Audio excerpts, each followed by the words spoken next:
entonces está mejor. Pero nosotros estamos disfrutando de esa gracia de Dios.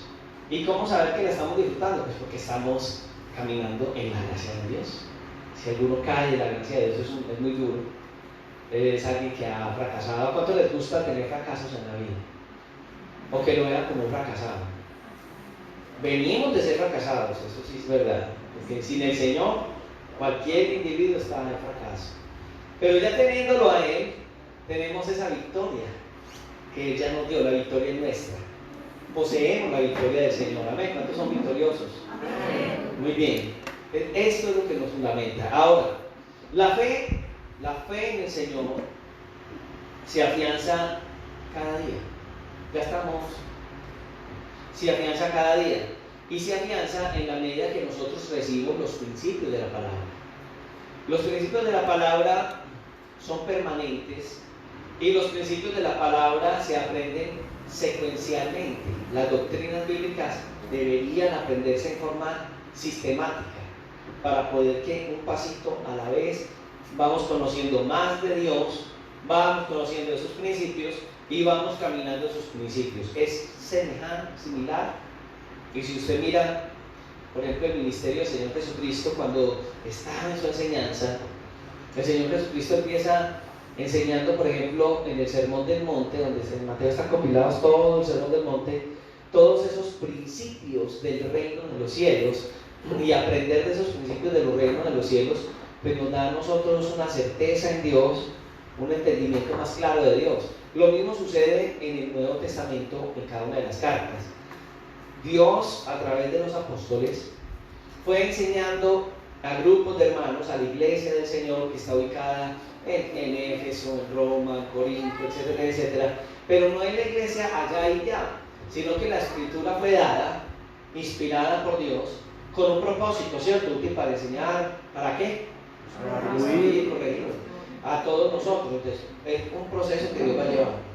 La Biblia, entonces, al irla estudiando y al ir estudiando sus enseñanzas secuencialmente, nos vamos a tener unas buenas bases.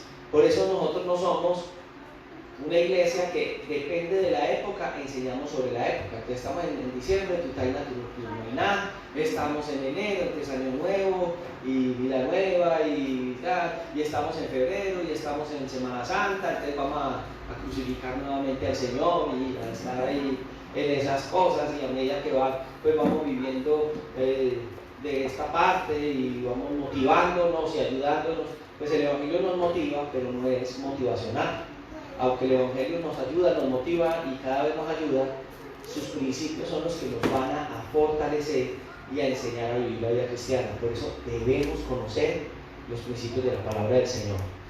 No nos detenemos desde ahora, porque venimos estudiando secuencialmente las Sagradas Escrituras, y en el caso de los domingos estamos estudiando el libro de Efesios. Amén. Amén. No nos detenemos de estudiarlo ni en diciembre, ni en semanas vacacionales, ni nada. Hablando de Efesios 4, entonces nos hemos detenido en la parte donde Efesios sí da una profundización total a lo que son los dones ministeriales, ¿cierto? Entonces hemos venido hablando de acuerdo a lo que dice Efesios desde el versículo 10 al 12 del capítulo 4, que dice que Él subió por encima de todos los cielos para llenarlo todo, y dice que Él constituyó a unos apóstoles, a otros profetas, a otros evangelistas y a otros pastores y maestros, a fin de perfeccionar a los santos para la obra del ministerio, para la edificación del cuerpo de Cristo. Esto nos lleva a nosotros a mirar, que ya lo hemos hecho, acerca de cada uno de esos dones ministeriales. Hemos hablado del don ministerial de apóstol, hemos venido hablando del don ministerial de profeta, hemos hablado de qué son estos dones y analizado todo este texto. Y hoy tendríamos que hablar acerca de lo que es un evangelista dentro de esos dones que Dios ha dado a los hombres. Yo no sé si usted en el transcurso de la vida cristiana, al recorrerlo, ha pertenecido a algún movimiento cristiano, a alguna comunidad cristiana, a alguna denominación. En algunos lugares, el ministerio más reconocido es el ministerio pastoral. Y el ministerio pastoral sujeto en otros lugares al ministerio apostólico, neoapostólico de hoy en día. el apóstol ocupa un lugar como el de Cristo, no es así. Y el pastoral sería más fácil denominacionalmente tenerlo, porque hablar de un evangelista significa ¿qué? Que un evangelista tiene que ser itinerante, que un evangelista va a diferentes lugares en el don ministerial de evangelismo. Todos hemos sido llamados a predicar, todos hemos sido llamados a ejercer la gran comisión, pero dentro de los dones ministeriales está el evangelista. Por lo regular, en muchos lugares el evangelista es una persona que tiene que bajarse del bus. Espero que me entiendan lo que voy a decir en la medida que voy diciéndolo, porque como evangelista, ¿de qué va a vivir?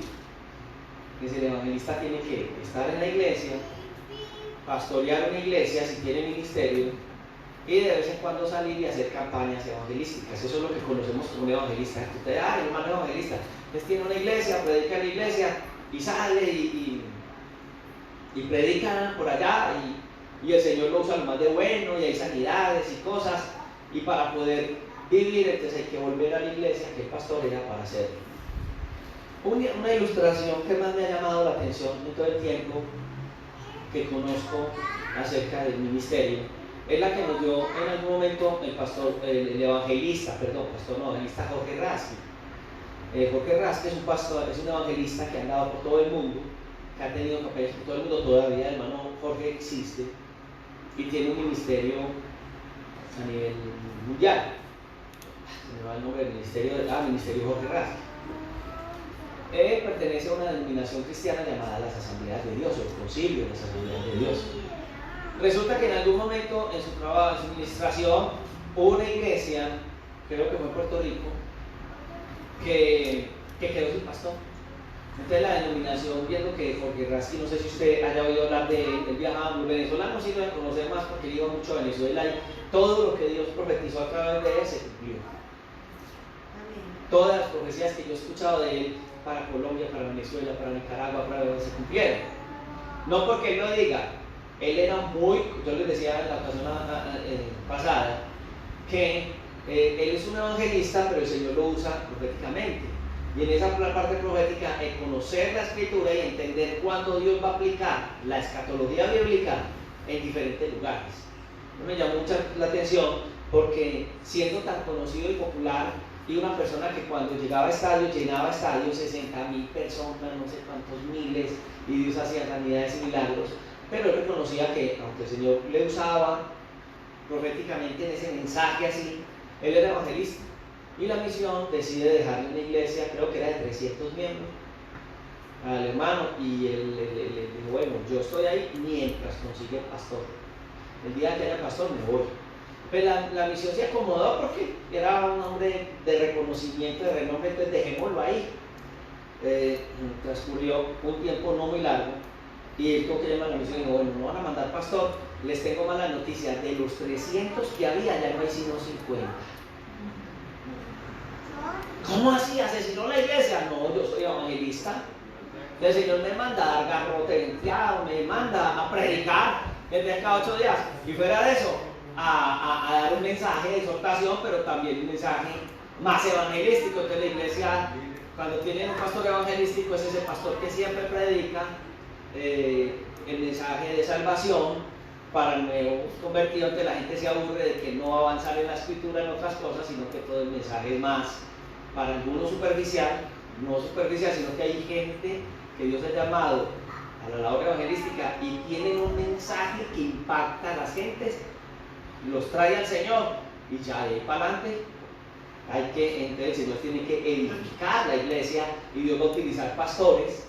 Y veíamos la vez pasada que se considera que no es pastores y maestros, sino que muchos personas dedicadas a la exégesis bíblica dicen que no son pastores y maestros, sino pastores maestros.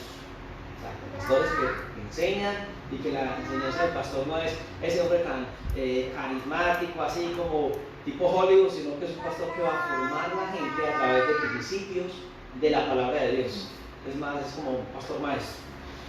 Pero cuando estamos hablando entonces de este evangelista, y con este testimonio, el ejemplo que acabo de dar, nos damos cuenta de algo. El concepto de evangelista, el término evangelista, al traducirlo del griego al español, es aquel que es anunciador de buenas noticias. Anunciador de nuevas noticias, eso significa evangelística.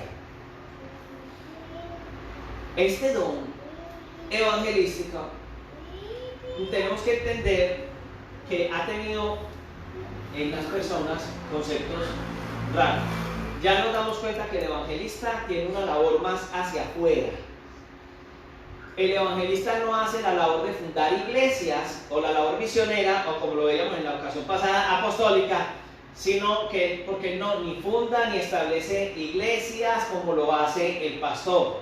Aquí nosotros nos damos cuenta de que el evangelista es alguien enviado, y cuando llega a un lugar se mueven los pueblos, y no se mueve tanto dentro de la iglesia local, sino dentro de la parte externa de la iglesia. Es alguien que va, proclama fuera de la iglesia, en las calles, y vienen señales y prodigios acompañando su ministerio. Alguno de ellos puede ser, de los ejemplos que nos da las Sagradas Escrituras, puede ser el hermano Felipe o el evangelista Felipe. Y usted y yo lo podemos ver ahí antes de la conversión del apóstol Pablo, que le quiero decir una cosa: el ministerio de Felipe fue utilizado por Dios para impactar a Pablo. Si usted escucha el testimonio de Pablo, Pablo estuvo a los pies de Pablo, colocaron sus vestidos para apedrearlo, y Pablo, al narrar lo que sucede con Felipe, Pablo está hablando de una situación. Perdón, Esteban, perdón.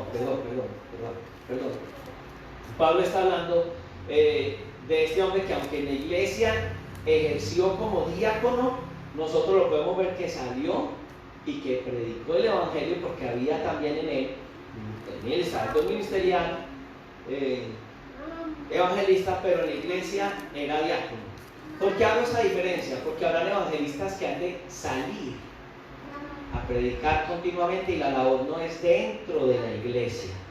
Es factible que el Señor levante en esta iglesia evangelistas, y esos evangelistas, la iglesia sea como el lugar donde se fundamenta, de pronto su familia está, pero este hermano evangelista lo vamos a ver más fuera de la iglesia que dentro de la iglesia, ejerciendo el ministerio. Hermanos que tienen una labor evangelística en las calles, tienen una labor evangelística en las cárceles, entonces ustedes dicen: y el hermano, ay, pero es que ese hermano los domingos no lo vemos en la iglesia.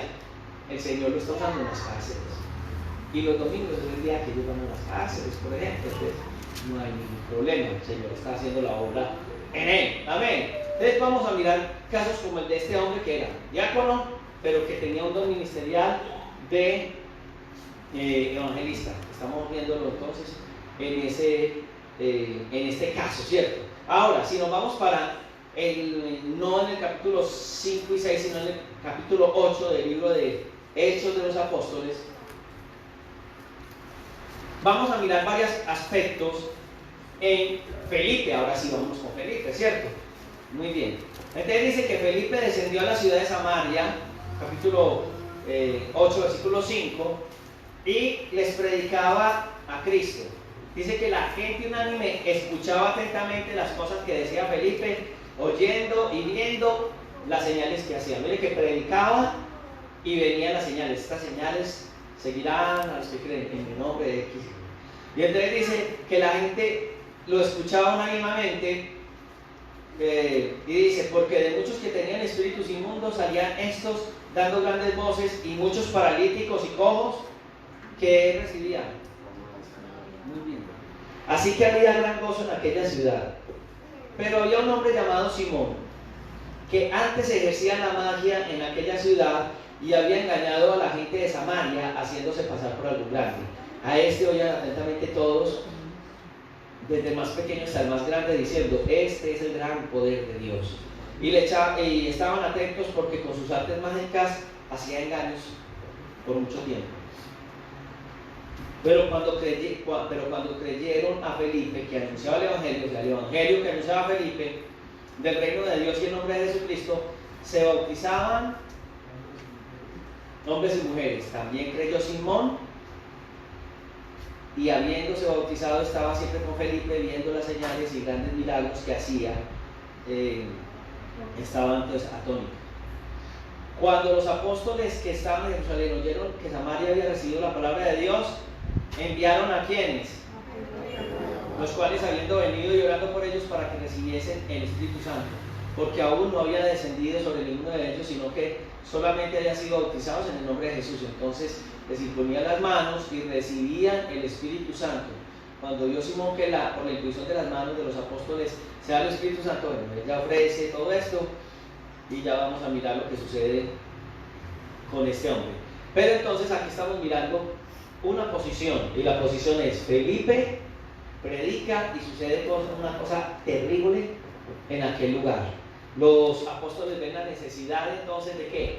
De fortalecer, de traer un mensaje que cimente a los hermanos, porque el mensaje de Felipe era un mensaje de salvación, y fuera del mensaje de salvación pues tiene que haber la edificación y el colocar fundamentos dentro de esto. Dentro de la vida normal, por ejemplo, al edificar un edificio, lo primero que tiene que haber es todo un proceso de entender cómo se edifica, ¿cierto? Entonces, ¿qué hay que hacer para hacer un gran edificio? Depende de los pisos que vaya a tener y todo esto, hacer unos cálculos estructurales, pero también en dónde se va a cimentar, cómo es la tierra y eso. Entonces, miren lo que se va a necesitar para edificar un edificio. Para edificar un edificio se tiene que llamar a una persona que sea un perito. El perito tiene que mirar las calidades del suelo.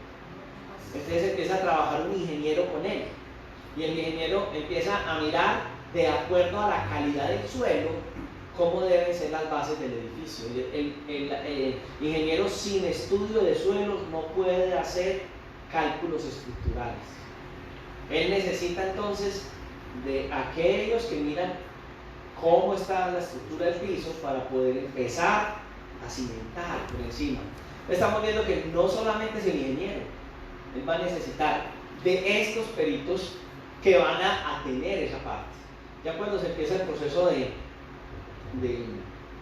deseo de construcción con base a toda esta parte estructural, ya viene el arquitecto, que es el que le va a poner la belleza al edificio. Entonces va a decir que hagamos esto, tantos balconcitos, tantas cositas por aquí, yo quiero que por aquí haya más ventanas, etcétera, etcétera. Cómo va a hacer que rinda más el espacio, que quepan las camas, que quepan las familias X y Y. El arquitecto, no el ingeniero, es el que enseña lo bonito de aquel lugar, pero tiene que trabajar de la mano con el ingeniero, el arquitecto y el ingeniero. Note que Pablo habla y él dice que él como perito arquitecto, hablando de cómo cimentar, de cómo levantar, de cómo construir. Entonces estamos viendo cómo se edifica y cómo para edificar tiene que estar diferentes personajes. Pues la Biblia, al hablar de la fe y al hablar de la iglesia, habla de edificar. Entonces somos edificados, pero hay un proceso y en la iglesia primitiva lo vemos, avanzada. Entonces en este caso Felipe es el que viene a Samaria y hace la avanzada. Pero cuando ya en aquel lugar están sucediendo estas cosas, ustedes y yo vemos que la iglesia entonces decide enviar ya al apóstol Pedro para que la iglesia fuese edificada en aquel lugar. Entonces es especial, porque entonces ya estamos mirando la necesidad no solamente de que haya alguien que gane almas, sino que viene la necesidad de edificar aquellas almas. Muy bien, y ya nosotros vamos a mirar que en esa misión de Felipe, él no se quedó en aquel lugar, en donde el Señor empezó a orar.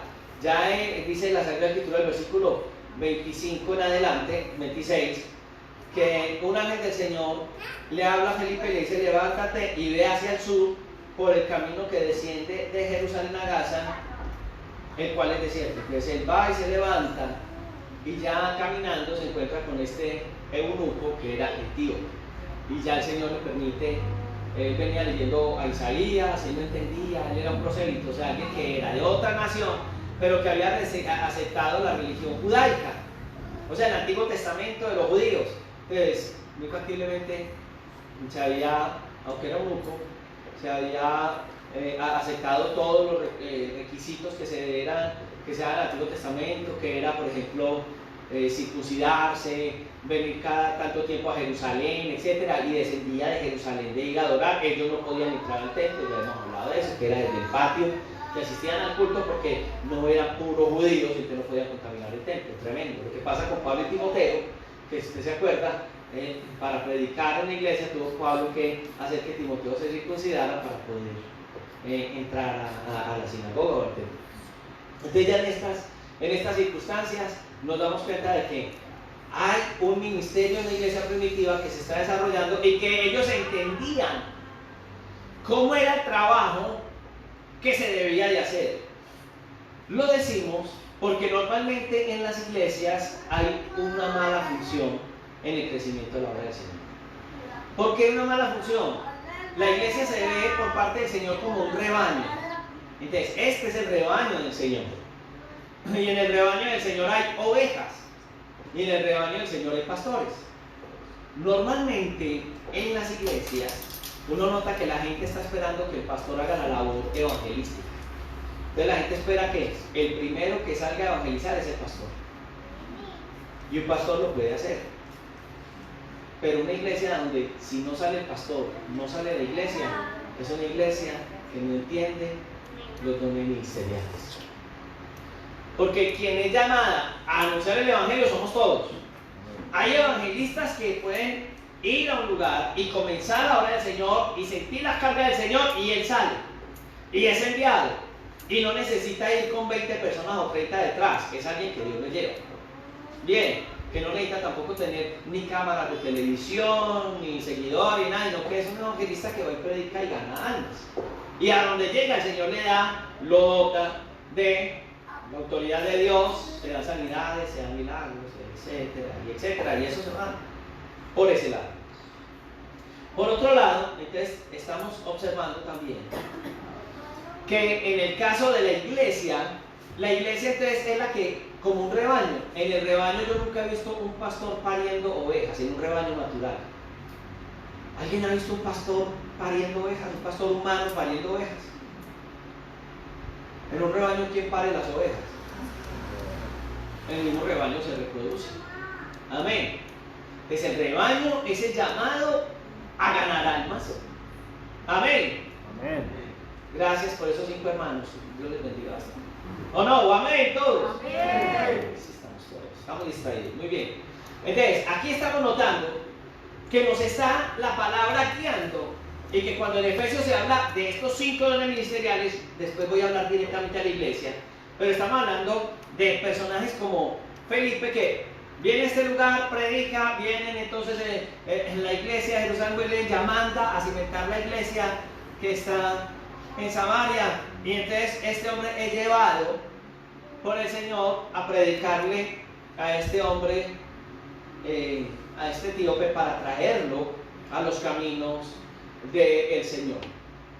Eso es especial porque entonces el Señor nos muestra cómo el don ministerial de evangelista se desarrolla de una manera especial.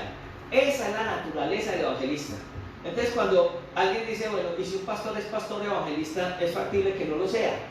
Es factible que sea evangelista y que lastimosamente lo están desaprovechando en el lugar donde está sirviéndole al Señor, porque es muy difícil que uno encuentre en una misión un evangelista. Sí, es evangelista el pastor de tal lugar. Entonces, para poderse sostener, pastorea esa iglesia, pero realmente su función no es pastoral. Y es factible que esa iglesia sea una iglesia escasa en doctrina y pobre en doctrina, porque él se siente identificado con el mensaje evangelístico. ¿Conoce usted pastores que son evangelistas o evangelistas que han encasillado en algún momento y los han metido como pastores? Es frustrante. Para la ciudad es frustrante porque no hay un avance en el mensaje que fortalece. Muy bien. Entonces, el evangelista siempre será guiado y será orientado y orientará su ministerio a través de señales y prodigios. Y es necesario que haya en la iglesia hermanos que tengan el don ministerial de evangelista. Aquí en la iglesia, palabra de renovación, Los 5 dones ministeriales se han manifestado. Algunos no lo han desarrollado como tal. Por ejemplo, en la iglesia tenemos maestros. ¿Hay maestros en palabra de renovación? ¿Tenemos maestros? 2 o 3. No, tenemos varios maestros. Amén. Están muy tímidos hoy. ¿Hay o no maestros en la iglesia? Amén. Muy bien.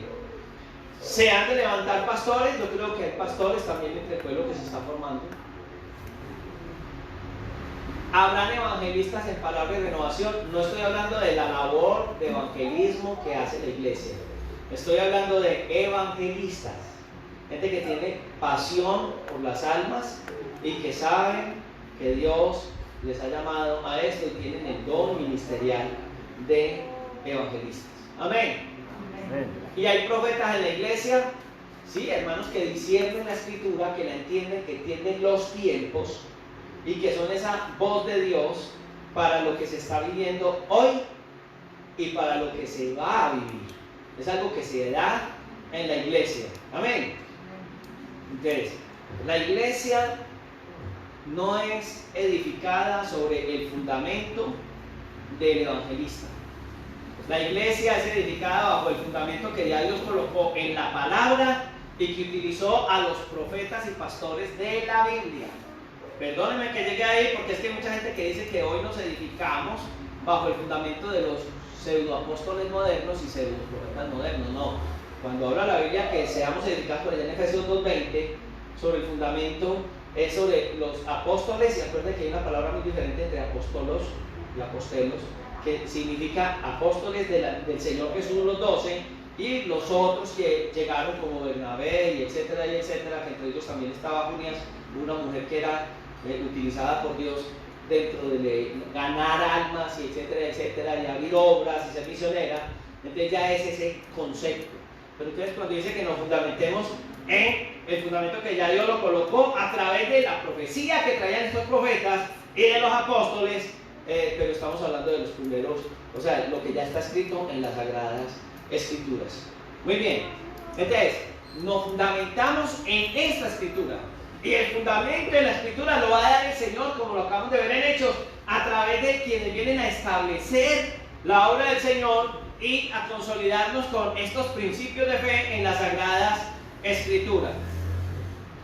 ¿Qué hace un evangelista? Alguien decía, un evangelista es como el brazo del Señor Jesucristo, porque es como extiende Dios su mensaje a las naciones. Muy bien.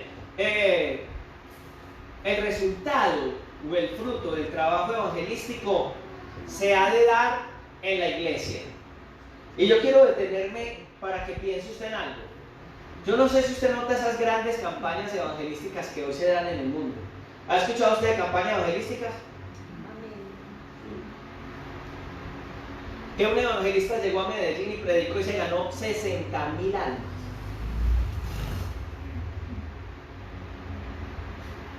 Desde los años 80, que yo llegué al Evangelio,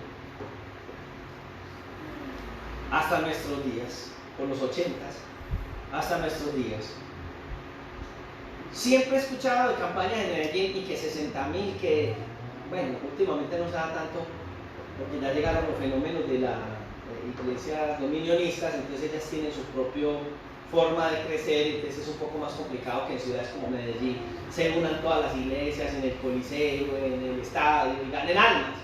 Ya es cada uno tiene su propio,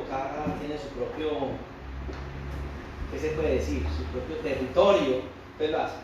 Pero se escucha mucho en campañas que ganan tantas almas. La pregunta es, ¿y esas 60.000 almas dónde están? Se fue el evangelista, ¿dónde quedaron las 60.000 almas? ¿Se ha preguntado usted eso? Ay, no, tuvimos una campaña y se convirtieron 60, 80, 100 en una iglesia local. ¿Dónde están esos 60, 80 y 100?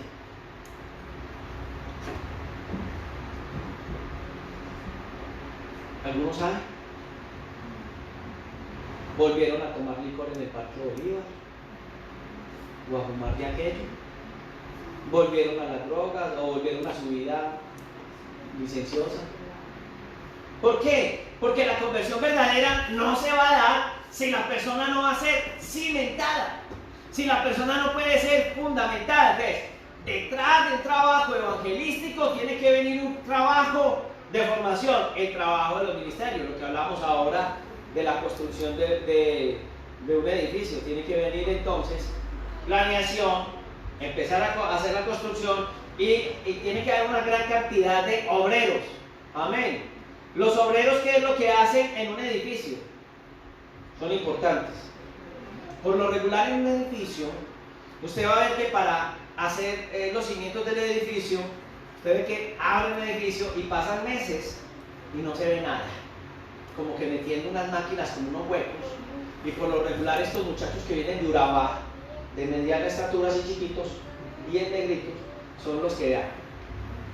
Es gente para la gente de por aquí más blanquita, se asfixian, se ahogan, es muy poco, escaso la persona. Los morenos de Urabá son los que sirven más para un trabajo que debería ser muy bien remunerado, porque esos se meten en esos huecos 20 metros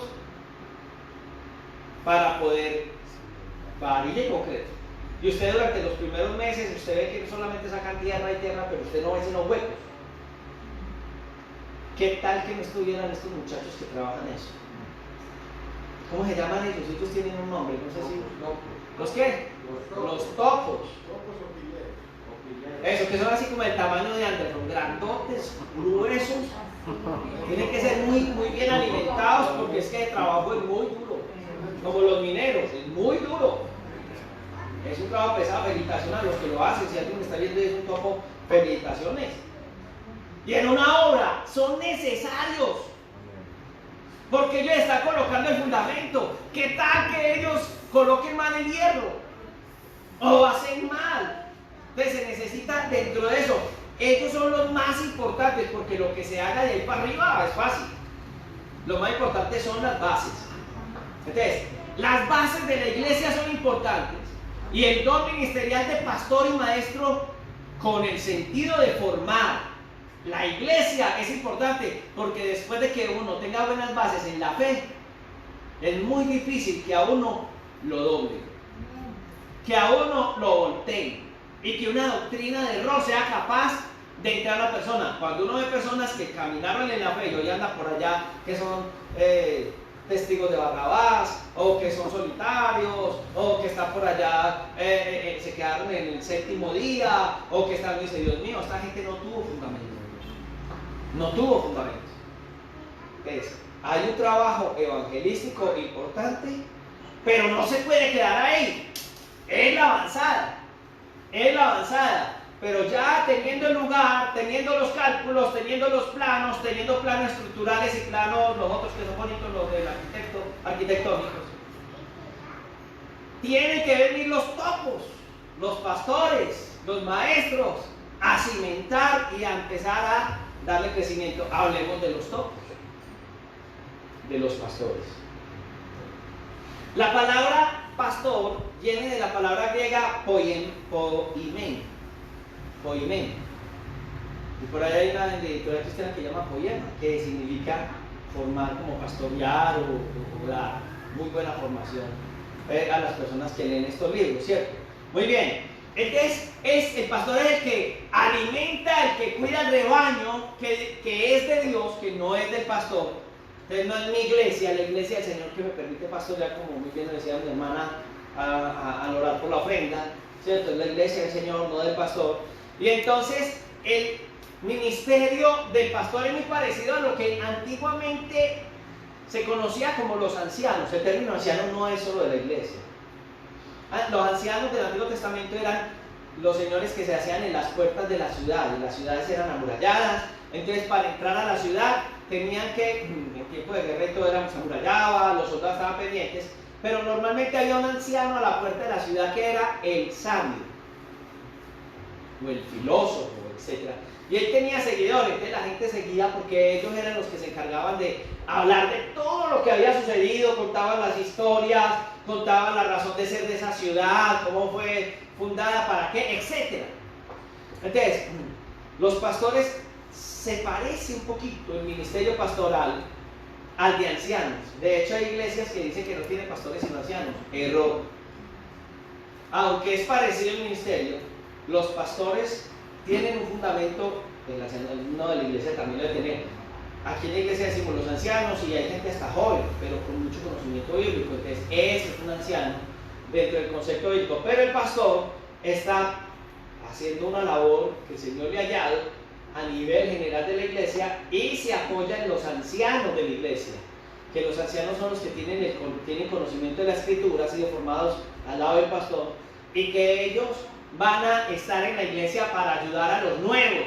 Es factible que un pastor, al crecer la iglesia, no tenga tiempo de visitar a todos los nuevos, ni de formar doctrinalmente a los nuevos, pero vienen entonces maestros de la iglesia y algunos de ellos son ancianos de la iglesia que hacen esa parte.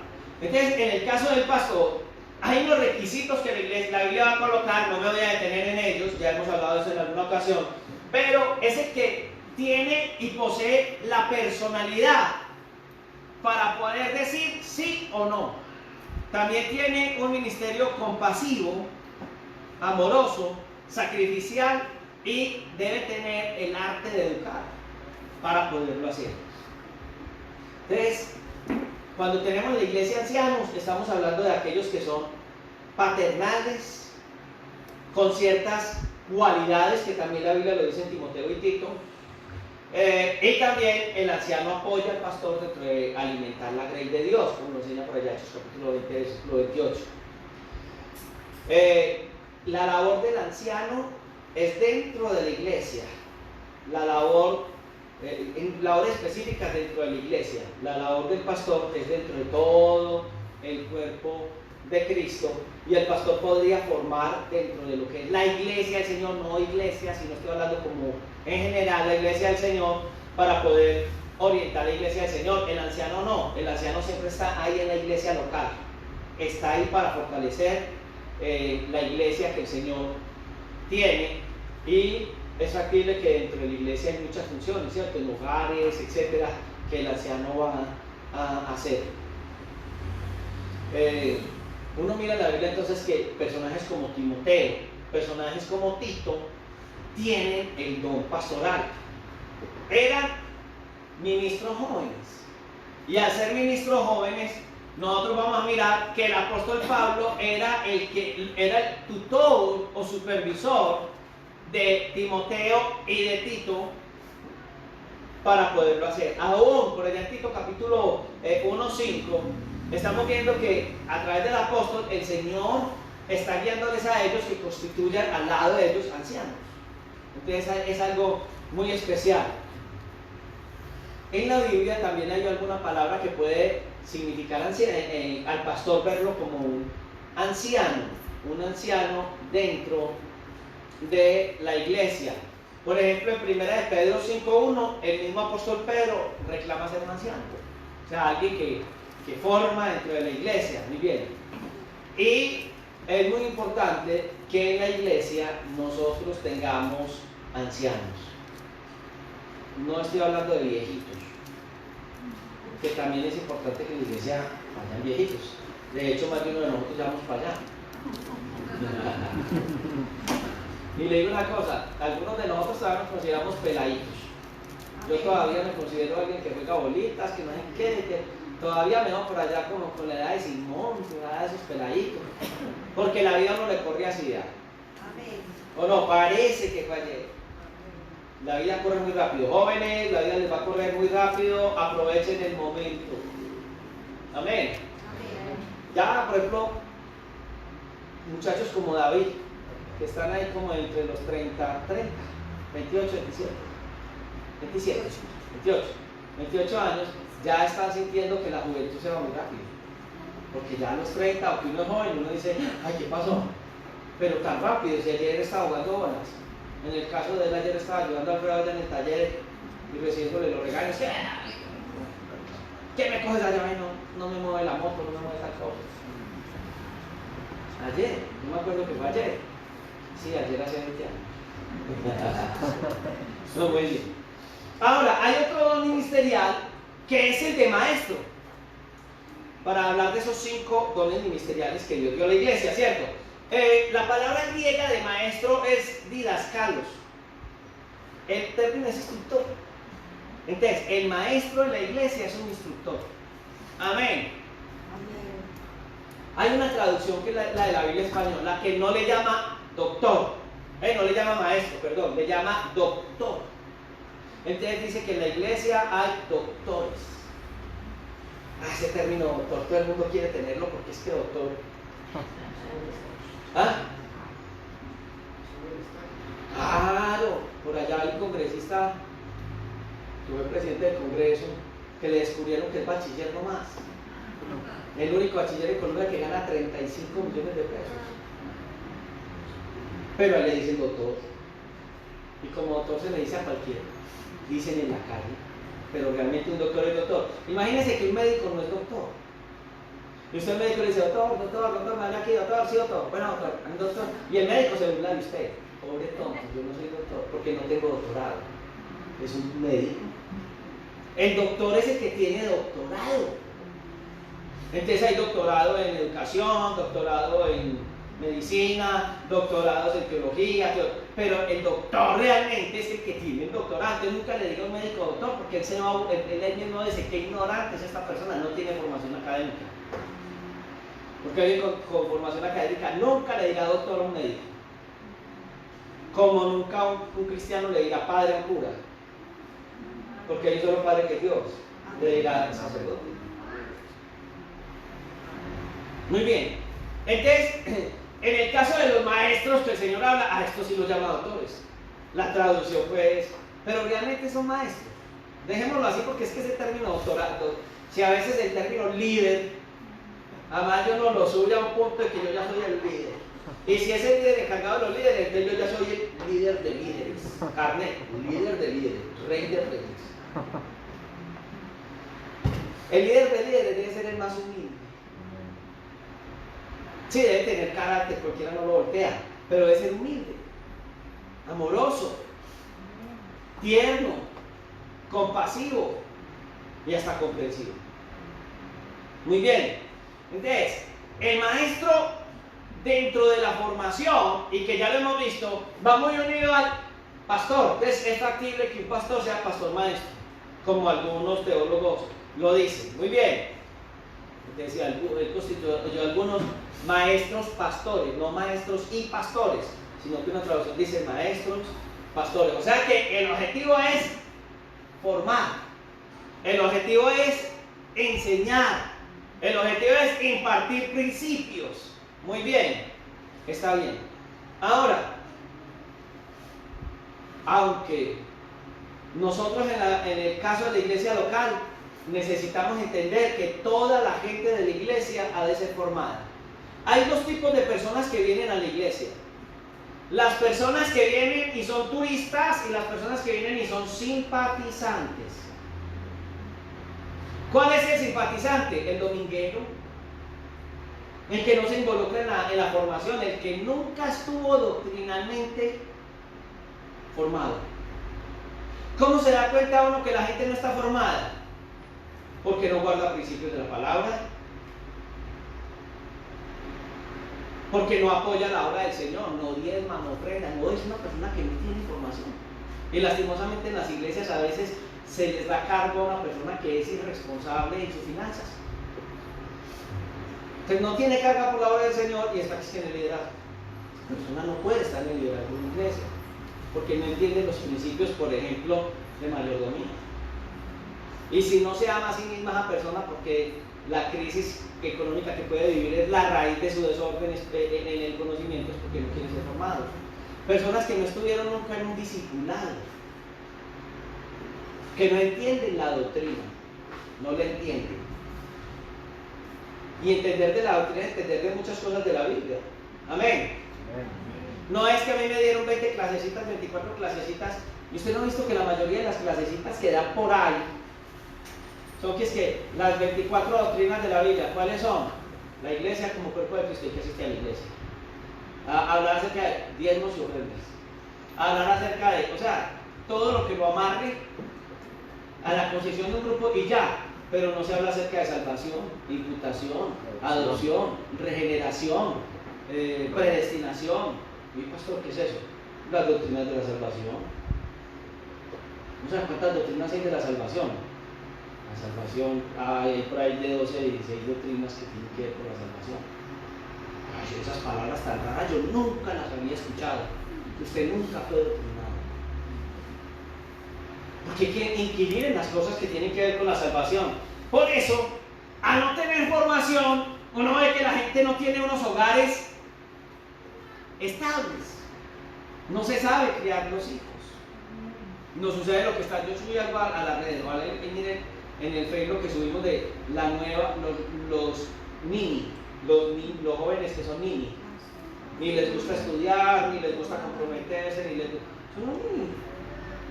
Y en las iglesias hay mini donde las tareas del colegio se las hace la mamá. Y está formando a un bueno para nada. En el término antiguo se decía un idiota. No, el término es muy feo, ¿cierto? Pero era el término que se utilizaba anteriormente. Disculpe el término. Porque esa persona no va a servir para nada. Ese pobre muchacho no va a servir para nada. Usted le hace todo a ese pobre muchacho. ¿Qué va a lograr ese muchacho en la vida? No tiene carácter. Hasta la mamá le escoge la novia que va a escoger. Porque llega un punto de la vida donde algo no. Ay, mamá, ¿a usted le gusta muchacha? A mí me han dicho como pastor, yo quiero que usted, es que me gusta una muchacha de la iglesia. Ah, qué bien. ¿Y usted qué? ¿A usted le gusta? Yo, a mí me gusta la hermana Amaris. Si usted la va a escoger, la Biblia le da principios para escoger su. Pero usted tiene que ser, en la vida espiritual, adulto. Y espero, al formar y al ir orientando, que usted llegue al punto donde usted, cuando llegue la persona indicada como hombre o mujer, usted ya lo escoja y diga, no, esta es porque usted tiene el carácter. Qué importante para nosotros, entonces, entender la formación que Dios nos da a través de la palabra para poderlo hacer. Aún en la iglesia se habla de eso. Yo veo que en las damas se habla un poquito acerca de cómo colocar límites en el hogar. ¿Cierto que sí? Eso no han visto. Son principios bíblicos normales. ¿Qué dice la Biblia frente a estas cosas? Entonces, es formar. Y la persona que viene a la iglesia y no se deja formar, entonces, ¿qué es esa persona? No está comprometida, entonces es un simpatizante. No deja formación. En la iglesia tenemos el instituto bíblico. Quienes se forman ahí son los que quieren crecer más en la palabra y vienen en cuenta que el instituto bíblico de la iglesia, gracias a Dios, en esta iglesia viene un 25% de la iglesia del instituto. Esas personas son las que hoy o mañana van a desarrollar en sus vidas cosas importantes. Van a lograr crecer, van a lograr el objetivo que Dios quiere en sus vidas a través de la palabra. Las otras personas, muy bien. ¿Qué más? ¿Cómo estás? Bien, sí, bueno, esas son las otras personas. No avanzan. Y uno ve que su vida espiritual no avanza. Se quedaron en el pasado. Muy bien. Entonces, es importante que nosotros veamos eso. Por allá en Hechos capítulo 14, verso 14, que habla acerca del apóstol Bernabé, también Bernabé es referido como un maestro. Y salía entonces en la iglesia que estaba en Antioquía y empieza a hablar de maestros y dice Bernabé. Aunque era una persona que había sido enviado a predicar como apóstol o misionero, es normal que un misionero o apóstol tenga esa capacidad de formar, o sea que un apóstol debe de tener dentro de lo que el Señor le ha dado el don de la enseñanza. Y después vamos a mirar que hay, sí, ya hablamos de 5 dones ministeriales, pero la Biblia habla también de que la Biblia ha dado dones a través del Espíritu Santo a la iglesia, y dentro de los dones está el de la enseñanza. Entonces en la iglesia hay hermanos que no son el ministerio, no tienen el ministerio ministerial, o sea, ya del servicio permanente a Dios como maestros, pero en la iglesia son maestros. Trabajan, laboran, tienen su hogar, tienen su esposo, tienen sus hijos, pero el Señor los tiene como le ha dado el don de la enseñanza dentro de la iglesia. Entonces el apóstol nos puede decir por allá en Timoteo 2:7, para esto fui constituido predicador y apóstol, y más adelante dice, y maestro de los gentiles, o sea, para formar a los gentiles.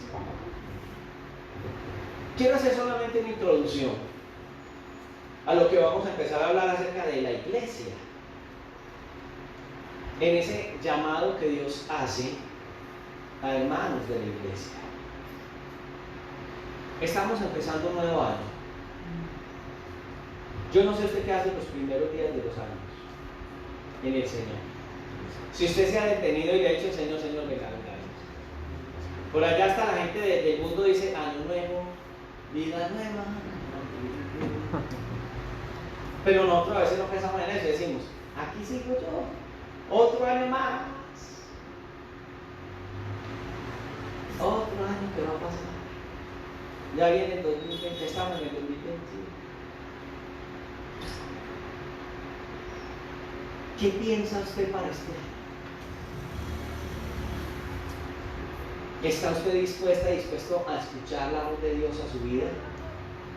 ¿Está dispuesto a decirle al Señor, Señor, si mi vida te sirve de algo, la coloco en tus manos? Es muy simpático mirar en las Sagradas Escrituras a aquel muchachito, jovencito.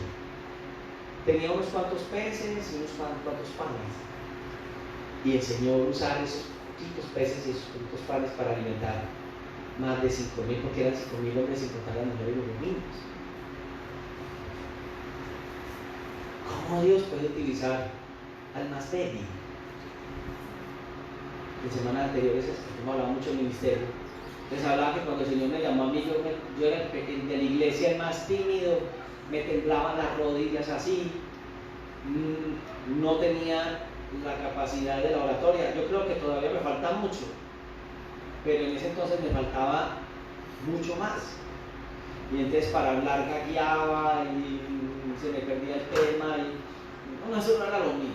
Eso no era lo mío. Y la primera vez que me dijeron que predicara, yo llené 10 hojas. Y yo dije, no, pues para predicar para 2 hojas. Tengo que cortar. Y cuando me paré en el altar, no duré ni 10 minutos repitiendo exactamente lo mismo minuto tras minuto. Mis piernas, menos mal que había púlpito así, entonces, por lo menos me gustan estos púlpitos, porque uno se siente cuando cascabelean. En nosotros ya como que ya, pero quienes están más nuevos y no cree, a veces uno también está. Pero ¿qué hacer? ¿Será que este va a ser un año más para usted? ¿O hoy usted va a hacer un alto en su camino y decir, venga, Señor, ayúdame, que este año sea un año donde tú hagas conmigo lo que tú quieras? Escuche, no es donde yo quiera que tú hagas conmigo, es donde yo me coloco en tus manos. Porque entonces estamos hablando de un programa. Por ahí en la visión que tenemos, yo no sé qué se hizo, en alguna parte que no estaba allá atrás, la visión que nosotros tenemos, que se nos ha dado para la iglesia, por ahí está. Y aquí está, pero hay que volverla a hacer lógica dentro de la nueva organización del auditorio. Pero entonces, hay un programa de Dios para la iglesia. Y en el programa de Dios para la iglesia, Él quiere equipar a todos los miembros para que nosotros seamos dispensadores o seamos administradores de lo que Dios tiene en cada uno o para cada uno de nosotros.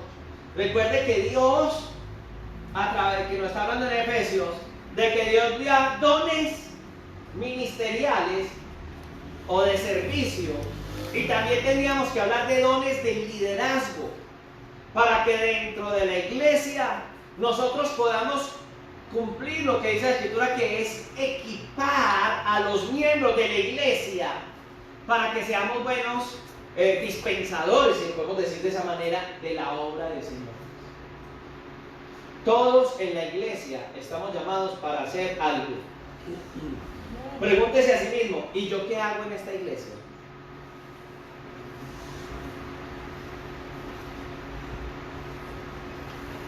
¿Cuál es su papel aquí en Palabra y Renovación? Ay, pastor, el mío, asistir, un simpatizante más. Yo quisiera decirle más bonito, pero no hay término para el que está sentado ahí de vez en cuando, que no se sabe si es o no es de la iglesia. Pero Dios, Entonces quiere capacitarnos a nosotros utilizando estos dones ministeriales que ya colocó en la iglesia para que nosotros seamos formados y equipados y le sirvamos a Dios afuera.